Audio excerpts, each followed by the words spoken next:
Get you set up for your week next week. Hopefully, anything must be calmer than this week. Maybe not. Monday, we're going to get durable goods data. Tuesday, earnings picks up. We're going to get results from General Motors, American Airlines, and UPS. Plus, the president is set to speak in Iowa. On Wednesday, a Fed decision and a Chair Powell news conference. Plus, results from Tesla, Meta, and Microsoft.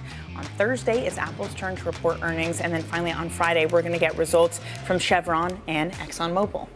And every Friday, Bloomberg's Nathan Dean breaks down the key events in Washington, how policy is shaping industries and companies, and the catalysts investors need to watch. He does that for clients, and it's an extremely popular service. So we've started to ask him to come on and do it for us on Bloomberg TV. Nathan, let me first ask you about this bill that's just been passed. We spoke to the chairman of the House Ways and Means Committee about it. I guess it's going to go to the Senate now.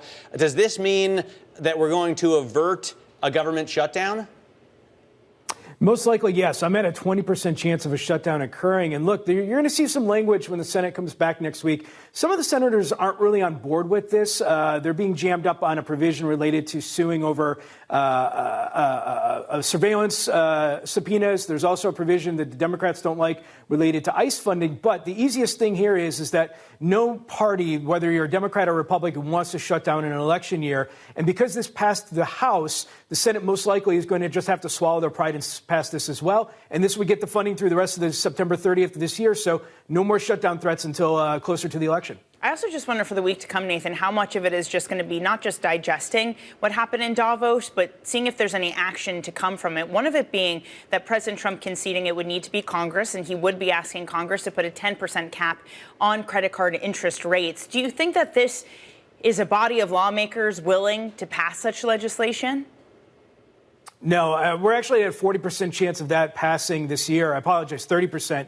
And the reason being is that there is an unspoken group of lawmakers, and I'm looking at the House Financial Services Committee here, that are allies of Wall Street. And when they see language like we want to cap credit card interest rates at 10%, they do believe their allies that say, look, this is going to have a tremendous impact on credit. They do believe the Jamie Dimons and the Brian Moynihans of the world. And so that's why you're seeing this industry solution. It was reported that Bank of America and Citigroup are planning essentially a card that would cap interest at 10% for 1 year. That's probably going to be enough. But you are going to see folks start to take this idea of affordability and run with it in their own goals. It's been reported the Senate Banking Committee has delayed its crypto work to focus on housing. And that's obviously not what the crypto industry wants to hear. So I think you're going to see in February a little bit more focus on affordability, and then they'll be able to come back and work on things like the crypto bill. It seems like the U.S. administration has almost completely reversed on Greenland. We were going to offer citizens payouts or potentially bring in the military to take it over. But now there's, I guess, some kind of framework in place that's going to allow us to avoid all of that. Do you have any idea what the framework is?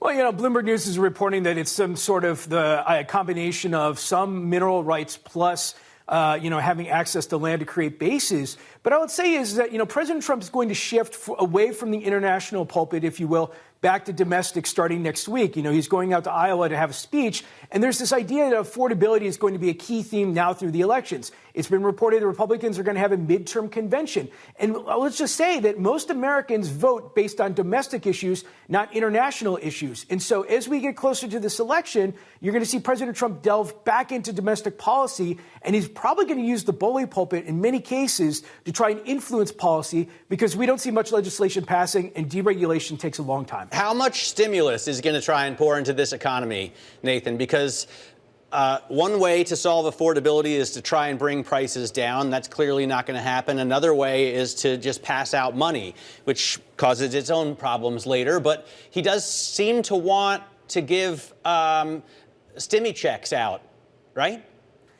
Yeah, he said earlier, I think it was on Air Force One, he said, look, I don't need Congress to pass out $2,000 stimulus checks. Now, the way it would work in a congressional session is you would pass what is known as a reconciliation bill. You can avoid the filibuster, avoid the Democrats, and go forth and just give out those checks. But I don't think a reconciliation bill can pass this year. The margin in the House is just too thin, and I don't think this idea of a $2,000 check would actually get enough Republican support for it. So President Trump says, look, we don't have to go through Congress. Now, it's unclear where this funds would come from. It would have to be allocated funds appropriated by Congress that he would then be able to change and move around on his own. I'm not exactly sure where you get those funds for. So for right now, we're putting that into the, just keep that in your hip pocket. Keep in mind that potentially could come, but we don't think it's going to come, with at least with a high amount of odds. Hey, Nathan, thank you very much for that. That is Nathan Dean of Bloomberg Intelligence. And that about does it.